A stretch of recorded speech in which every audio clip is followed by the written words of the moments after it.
नमस्कार, बहुत स्वागत है आप सभी का न्यूज़ वन इंडिया में और मैं हूं आपके साथ जयपाल। चलिए शुरुआत करेंगे जो इस बीच बड़ी अपडेट। मुख्यमंत्री पुष्कर सिंह धामी का 3 दिवसीय दिल्ली दौरा। सीएम पुष्कर सिंह धामी G20 के कार्यक्रमों में हिस्सा लेंगे। कई केंद्रीय मंत्रियों से भी मिल सकते हैं सीएम पुष्कर सिंह धामी। संगठन के बड़े नेताओं से भी सीएम पुष्कर सिंह धामी मुलाकात करेंगे। मुख्यमंत्री पुष्कर सिंह धामी 3 दिवसीय दौरे पर दिल्ली पहुंच गए, जहां दिल्ली में मुख्यमंत्री पुष्कर सिंह धामी G20 के कार्यक्रमों में भी हिस्सा लेंगे। उत्तराखंड में G20 की 3 बैठकें हुई थी, जिसके लिए मुख्यमंत्री पुष्कर सिंह धामी ने मोदी सरकार को आभार भी व्यक्त किया था। मुख्यमंत्री पुष्कर सिंह धामी दिल्ली में कई केंद्रीय मंत्रियों और संगठन के बड़े नेताओं से भी मुलाकात कर सकते। तो ये बड़ी अपडेट आप तक पहुंचा रहे हैं, जो आपको बताते चले। उत्तराखंड के मुख्यमंत्री पुष्कर सिंह धामी 3 दिवसीय दिल्ली दौरे पर रहने वाले हैं। इस दौरान G20 कार्यक्रम में भी हिस्सा लेते हुए नजर आएंगे। इसके साथ ही आपको बता दें कि मुख्यमंत्री पुष्कर सिंह धामी G20 के कार्यक्रमों में हिस्सा लेंगे और 3 बैठकें G20 की उत्तराखंड में भी हुई थी, जिसके लिए मुख्यमंत्री पुष्कर सिंह धामी ने मोदी सरकार को आभार भी व्यक्त किया था। तो वहीं मुख्यमंत्री पुष्कर सिंह धामी दिल्ली में कई केंद्रीय मंत्रियों और संगठन के बड़े नेताओं से भी मुलाकात कर सकते हैं। यह अहम अपडेट आप तक पहुंचा रहे, क्योंकि बता दें कि अब उत्तराखंड के मुख्यमंत्री पुष्कर सिंह धामी दिल्ली दौरे पर रहने वाले हैं और काफी अहम दौरा उनका माना जा रहा है। तो बागेश्वर उपचुनाव में बीजेपी प्रत्याशी पार्वती दास की जीत के बाद कार्यकर्ताओं में खुशी का माहौल है। बीजेपी कार्यकर्ताओं ने इस उपचुनाव की जीत का जश्न मनाने के साथ ही विधानसभा क्षेत्र की जनता को धन्यवाद किया। जीत के बाद बीजेपी प्रत्याशी पार्वती दास ने इस जीत को पार्टी कार्यकर्ताओं व जनता की जीत बताया। वहीं कपकोट विधायक सुरेश गड़िया ने इस उपचुनाव की जीत पर सभी का आभार जताया।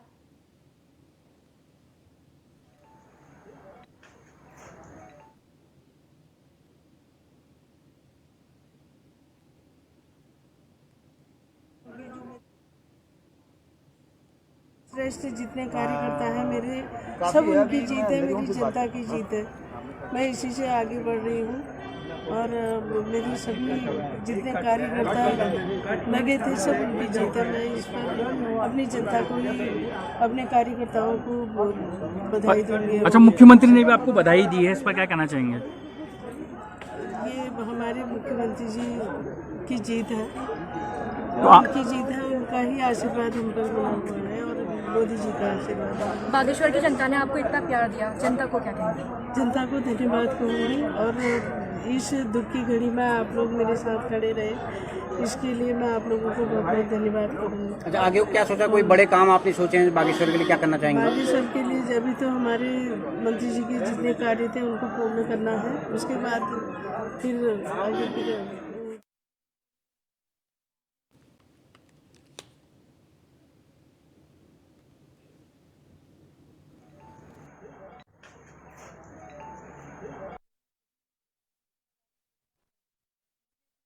जनता पार्टी को बागेश्वर की आम जनता ने दिया है, क्योंकि केंद्र में भारतीय जनता पार्टी की सरकार है, उत्तराखंड में भारतीय जनता पार्टी की सरकार है और बागेश्वर की आम जनता ने भारतीय जनता पार्टी की सरकार बनाने के लिए अपना अपूर्ण सहयोग किया है। अब और पूरा मतदान करके हमारी पार्वती दास जी को भारी मतों से यहाँ से विजय बना। तो बागेश्वर विधानसभा उपचुनाव बीजेपी ने जीत लिया है और इसके साथ ही बीजेपी प्रत्याशी पार्वती दास ने कांग्रेस के प्रत्याशी बसंत कुमार को 2405 वोटों से हरा दिया। इस सीट पर बीजेपी और कांग्रेस में कांटे की टक्कर देखने को मिली। तो वहीं बीजेपी प्रत्याशी पार्वती दास की जीत के बाद बीजेपी कार्यकर्ता जश्न मना रहे हैं। इसके साथ ही सीएम पुष्कर सिंह धामी ने बीजेपी प्रत्याशी पार्वती दास को जीत के लिए बधाई दी। मुख्यमंत्री पुष्कर सिंह धामी ने बागेश्वर की जनता का आभार व्यक्त किया।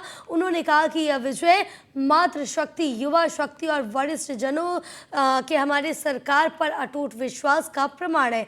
इस उपचुनाव में बागेश्वर विधानसभा की जनता ने प्रधानमंत्री नरेंद्र मोदी जी के विजन और राज्य सरकार की नीतियों और जन कल्याणकारी योजनाओं पर मोहर लगाई। मुख्यमंत्री ने कहा कि जीत स्वर्गीय चंदन राम दास जी को श्रद्धांजलि है। उनके समय के रुके हुए कार्य और उनके सपनों को पूरा किया किया जाएगा। मुख्यमंत्री ने कहा कि बागेश्वर की जनता ने राज्य सरकार पर जो विश्वास जताया, बागेश्वर की जनता अपेक्षाओं के अनुरूप बागेश्वर का विकास किया जाएगा।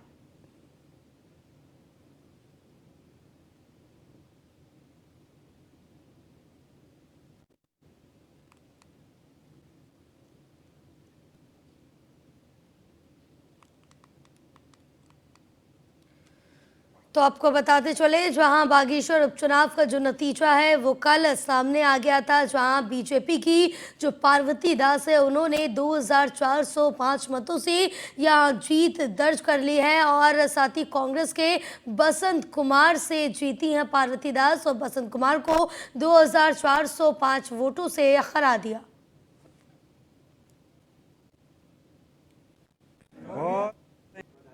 और हमारे प्रधानमंत्री आदरणीय मोदी जी के विजन पर उत्तराखंड के लिए जो काम कर रहे हैं, देश के लिए जो काम कर रहे हैं, उन सभी पर वहाँ की जनता ने मोहर लगाई है। मैं पार्वती दास जी को बधाई देना चाहता हूँ और साथ में ये जीत चंदन रामदास जी को श्रद्धांजलि है, उनके रुके हुए कामों को, उनके लगाए हुए प्रस्तावों को, उनके सपनों को हम पूरा करेंगे। मैं बागेश्वर की जनता को फिर एक बार से बहुत बधाई देता हूं कि उन्होंने हमारे प्रधानमंत्री आदरणीय मोदी जी की जो नीतियां आज देश के अंदर चल रही हैं, उत्तराखंड के अंदर जो अनेकों चल रहे हैं, उन पर उन्होंने अपना समर्थन दिया है, अपना आशीर्वाद दिया है। हम आश्वस्त करते हैं कि हर प्रकार से हम उनकी अपेक्षा।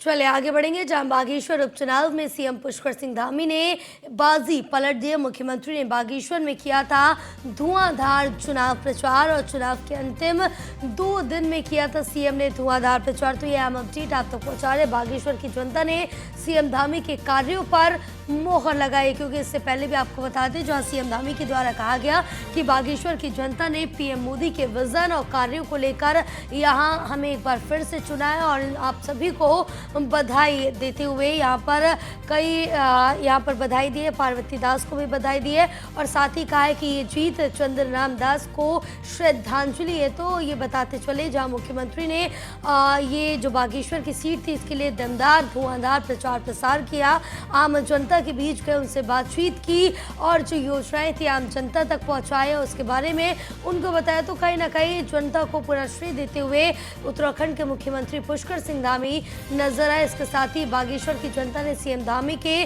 कार्यों पर मोहर लगाई है। तो ये बड़ी अपडेट आप तक बता रहे हैं, जहां चुनाव के अंतिम 2 दिनों में सीएम पुष्कर सिंह धामी ने धुआंधार प्रचार किया था। उस दौरान लोगों तक पहुंचे थे, आम जनता तक पहुंचे थे, उनके बीच में जाकर बातचीत करते हुए नजर आए थे। तो अब बागेश्वर की जनता ने पार्वती दास को यहां से जीत दिलाकर एक बार फिर से चंदन रामदास यानी कि बीजेपी पर ही मोहर लगा दी है।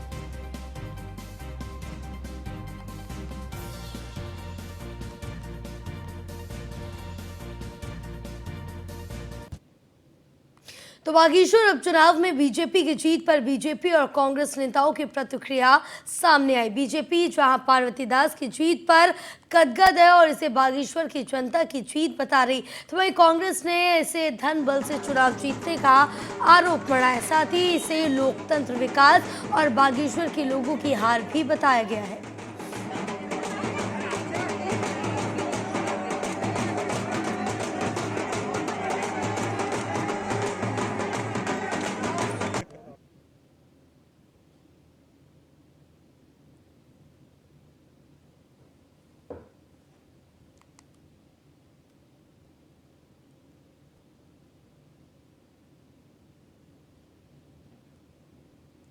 बागेश्वर की देवतुल्य जनता को बहुत बहुत नमन करता हूं, धन्यवाद करता हूं। साथ ही भारतीय जनता पार्टी के समस्त कार्यकर्ताओं का, पदाधिकारियों का, संगठन का और माननीय मुख्यमंत्री जी का विशेष रूप में धन्यवाद कर रहा हूं कि बागेश्वर में जो उपचुनाव हुआ, बहुत दुखद स्थिति में हमको एक चुनाव में जाना पड़ा। स्वर्गीय चंदन रामदास जी का देहांत हुआ, जिसकी वजह से हमको इस चुनाव में आना पड़ा और उनकी धर्मपत्नी पार्वती दास जी को संगठन ने टिकट दिया। मैं बहुत बहुत धन्यवाद करूंगा बागेश्वर की जनता का कि आज एक मिथक जो था कि 1-to-1 फाइट में बागेश्वर में कभी भी कांग्रेस नहीं हार सकती, आज वो मिथक भी हमने तोड़ा। कांग्रेस ने आज हमने कांग्रेस को चुनाव में हराया है। उसी के साथ साथ जो इंडिया ब्लॉक है, आज उसके लिए भी बहुत बड़ा एक विचार करने का दिन होगा कि इंडिया ब्लॉक में बीएसपी, आप और कांग्रेस मिल के भारतीय जनता पार्टी के खिलाफ ये चुनाव लड़े थे, लेकिन वो चुनाव भी इंडिया ब्लॉक आज भारतीय जनता पार्टी से हारा है। तो मैं बागेश्वर की जनता का धन्यवाद करता हूँ। बागेश्वर की महान जनता का हम आभार व्यक्त करते हैं और जिस तरह से धन बल का, सरकारी मशीनरी का, चुनाव आचार संहिता का भाजपा ने धज्जियां उड़ाई और सत्ता बल, धन बल का इस्तेमाल किया, यह उनकी जीत नहीं है। निश्चित रूप से उन्होंने लोकतंत्र की हत्या की है और हम लगातार कहते रहे हैं, चुनाव के दौरान भी हमने इस बात को कहा कि भारतीय जनता पार्टी इन केन प्रकारेण चुनाव जीतना चाहती है और यह सच भी साबित हुआ है। लेकिन जिस तरह से कांग्रेस ने, हमारे कार्यकर्ताओं ने, हमारे कांग्रेस के प्रत्याशी बसंत कुमार ने पूरी शक्ति के साथ जो विश्वास हासिल किया है, उसके लिए मैं बागेश्वर की महान जनता को धन्यवाद देना चाहता हूं। ये लोकतंत्र की हार है और विकास की हार है, नौजवानों की हार है, गरीब, मजलूम, शोषित। चलिए आगे बढ़ेंगे। जो हरिद्वार जिले की खानपुर विधानसभा से निर्दलीय विधायक उमेश कुमार शर्मा ने प्रदेश के पत्रकारों को लेकर सदन में बड़ी मांग उठाने की बात की और उमेश कुमार ने सरकार से मांग की है कि राज्य के पत्रकारों के लिए जीवन बीमा और आवासीय योजना लागू की जाए। विधायक उमेश शर्मा ने कहा कि पिछले 1.5 साल से मैं इस बाबत सवाल लगा रहा हूं, लेकिन सरकार इसमें कोई जवाब नहीं दे रही है।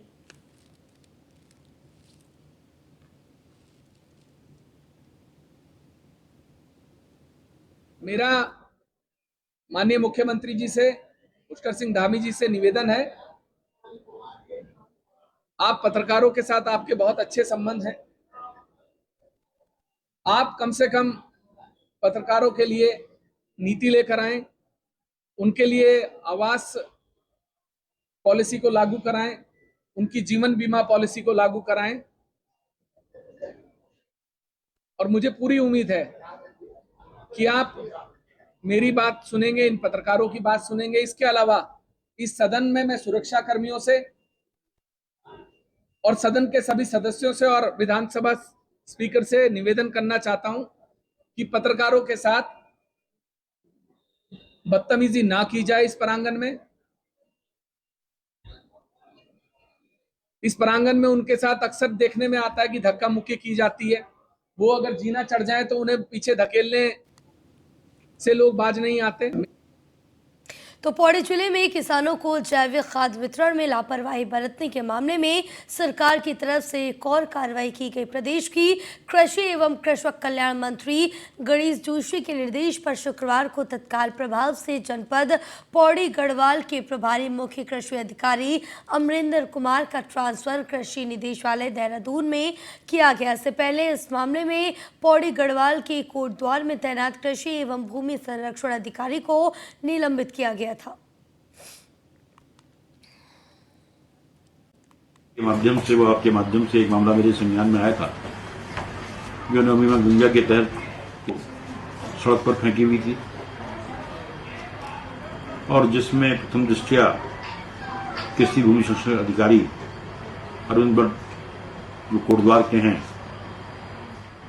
वो इस मामले में लीपापोती करने का प्रयास कर रहे हैं, कहीं किसानों से संपर्क कर रहे हैं और कल छुट्टी के दिन उन्होंने अधिकारियों की एक बैठक वहां पर कोटद्वार में बुलाई और उसको तुरंत यहाँ पर अटैच किया जाए और मामले की विस्तृत जांच की जाए और जांच में जो दोषी हो उसके खिलाफ कार्रवाई हो।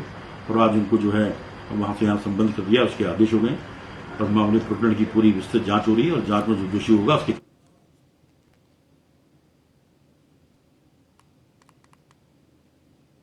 चलिए आगे बढ़ेंगे। जो हरिद्वार से कांग्रेस विधायक वीरेंद्र अजवाती ने एक बार फिर से बीजेपी सरकार के मंत्रियों पर अधूरे आंकड़ों के साथ सदन में आने का आरोप लगाया। विधायक ने कहा कि सरकार से मुआवजा देने का प्रश्न पूछा, जिसने मंत्री ने 1 करोड़ 71 लाख का मुआवजा वितरित किया गया, जबकि सच्चाई ये है कि बीमा कंपनियों को किसानों द्वारा 22 वर्ष में 1161 करोड़ का प्रीमियम दिया गया और कंपनियों ने कितना भुगतान दिया इसकी जानकारी सरकार के पास नहीं है। कांग्रेस विधायक ने कहा कि सरकार बीमा कंपनियों को लाभ पहुंचा रही है, किसानों का हाल बुरा है।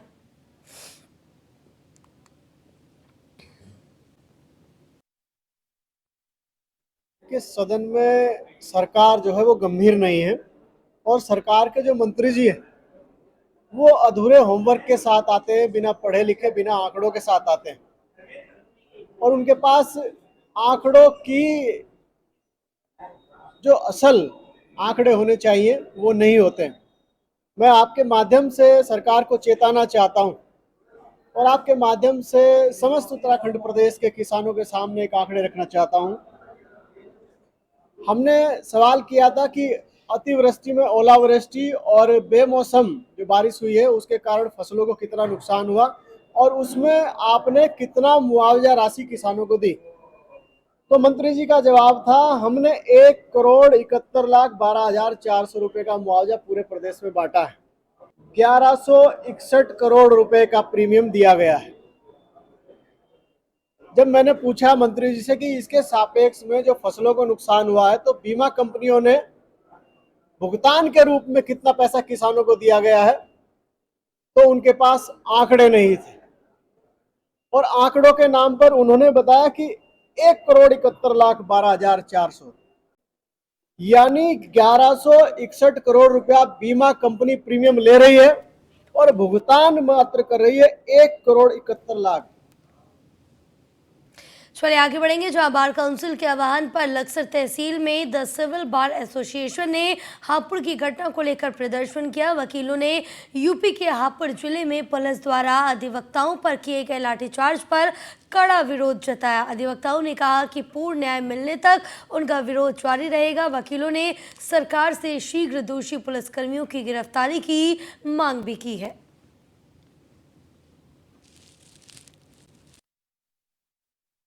काउंसिल ऑफ उत्तराखंड द्वारा आज पूरे प्रदेश में आज नो वर्क किया गया हड़ताल की, क्योंकि अभी एक घटना देहरादून में हुई, काशीपुर में हुई, अधिवक्ताओं के साथ जो पुलिस द्वारा घटना की गई, तो इसके विरोध में भी उत्तराखंड बार काउंसिल द्वारा ये विरोध किया गया।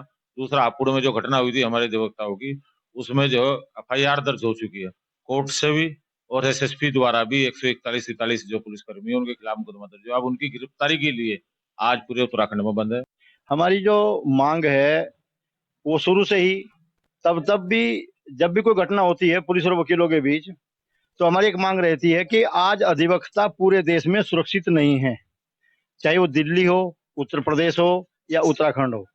अधिवक्ताओं की मांग है, हमारी बार काउंसिल उत्तराखंड की मांग है, हमारी बार काउंसिल ऑफ इंडिया की मांग है कि एडवोकेट प्रोटेक्शन एक्ट जल्दी से जल्दी लागू कर देना चाहिए। हापुड़ की घटना के विरोध में आज बार काउंसिल द्वारा आह्वान किया गया है कि पूर्णतः हम लोग न्यायिक कार्य से विरत रहेंगे, तो उसके पालन को हम लोग कड़ाई से उसका पालन कर रहे हैं। और रही बात न्याय की, अधिवक्ताओं को जब तक पूरा न्याय नहीं मिलेगा तब तक हम पौड़ी में गुरदौड़ी इंजीनियरिंग कॉलेज में वेतन विसंगति की मांग को लेकर 200 से अधिक आउटसोर्स कर्मचारी जिला मुख्यालय स्थित जिलाधिकारी कार्यालय में अपना आक्रोश व्यक्त करने के लिए पहुंचे। ये कर्मचारी पिछले 7 दिनों से कॉलेज में अपना धरना दे रहे थे, मगर सुनवाई नहीं होने के बाद आज ये सभी कर्मचारी जिलाधिकारी मिलने के लिए पौड़ी पहुंचे। आउटसोर्सिंग कर्मचारी यूनियन के अध्यक्ष अशोक कुमार का कहना है कि उन्हें पिछले 3 सालों से PRD के माध्यम से 17,000 प्रतिमाह वेतन मिल रहा था, मगर अब आउटसोर्सिंग एजेंसी के माध्यम से उनकी नियुक्ति की गई है, जिसमें अब उन्हें प्रतिमाह 8,000 देने का प्रावधान किया गया, जो कि सरकार गलत है, सरासर गलत है। मांग नहीं है हमारी, तो देखो जी अभी तक रिक्वेस्ट करते आ रहे हैं, हमारी जो पुरानी सैलरी जो हमें मिलती आ रही थी वो दे दो। 3 साल से हमें PRD से ही सैलरी मिल रही है सन 2020 से। उसके बाद पीआरडी का रिन्यूअल इन्होंने करवाया नहीं। पीआरडी का रिन्यूअल क्यों नहीं करवाया इनको पता होगा। रिन्यूअल ना करवाने के बावजूद भी 17 महीने हमें कॉलेज प्रशासन ने अपने माध्यम से सैलरी दी है। आज उन्होंने लास्ट 31 तारीख को रातों रात टेंडर कर दिया और 17,000 वाले को सीधा 8,000 रुपए पे लाके टेक दिया। सबसे पहले मैं Surendra Singh Rawat, lab assistant, mechanical department, मैं आत्मदाह करूंगा। और